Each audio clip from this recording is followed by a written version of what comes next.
এখানে একটি ব্লাউজ নিয়ে নিচ্ছি, যে দেখতেই পাচ্ছ এবড়ো খেবড়ো সেলাই হয়ে যায়। অ্যাকচুয়ালি এই ব্লাউজটি আমি বানাইনি, অন্যজন বানিয়েছে, আমার কাছে ঠিক করতে দিয়েছে। Hello everyone, me Neha. এখানে আমার কাজ শুরু হলো। এখানে হচ্ছে কোচাটা আমি নিয়ে নিলাম, প্রথমে কাপড়ের সঙ্গে অ্যাটাচ করে, পরে উপর দিয়ে লাইনিং লাগিয়ে সেলাই করে নিলাম।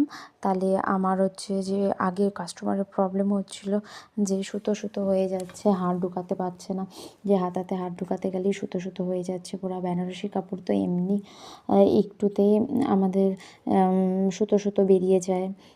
আর বেনারসি কাপড় তো জানোই মানুষ শখেই বানায়, তাই তাই ব্লাউজটা একটু খুব সুন্দর হলেই মানুষের পরতে ইচ্ছে করে ব্লাউজটা, তার জন্যেই টেলারের কাছে দেওয়া। তো এটি একজনকে দিয়েছিল, সে ভুল করেছে, তা আমার কাছে ঠিক করতে দিয়েছিল। ঠিক করে নিয়েছি দুটো ব্লাউজের হাতায়। এমনি আদারওয়াইজ ব্লাউজ খুবই সুন্দর হয়ে গেছে, সুন্দর হয়েছে যে বানিয়েছে। খালি হাতারই প্রবলেম ছিল, আর একটুখানি তার ব্লাউজের পিঠটা ডিপ করে দিয়েছিল, তাই প্রবলেম ছিল ডিপ করাতে। সেটা কাস্টমারের অতটাও প্রবলেম ছিল না, সুতো সুতো বেরিয়ে যাচ্ছে। দেখতেই পাচ্ছ যে কেমন করে লাগালাম আমি, যে কাপড়টাকে উল্টে দিয়ে, তাহলে এখন সুতো সুতো আর বের হবে না, কোনো সমস্যা হবে না। এই যে আমি শেপ কেটে নিব ব্লাউজটির। এই শেপও কাটা ছিল না, এই জন্য হাতাগুলো কোচা কোচা পড়ে যাচ্ছে, সামনে রিঙ্কলস টাইপের কিছু পড়ে যাচ্ছে আর্মহোলে, তার জন্য আমি একটু কেটে নিব। হাতাটা সুন্দর করে লাগিয়ে দেব, যাতে পরতে পারে কাস্টমারটা, এত শখে করে বানিয়েছে ব্লাউজটি।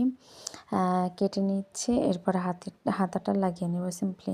হাতাটি ডাইরেক্ট লাগিয়েছিল, ডাইরেক্ট লাগালে এরকমই হয় ব্লাউজের হাতা। যে কুর্তিতে আমরা ডাইরেক্ট হাতা লাগাই, বাট আমরা ব্লাউজে যখনকার হাতা লাগাতে যাই তখনকার ডাইরেক্টলিভাবে না লাগালেই ভালো হয়, বেটার হয়।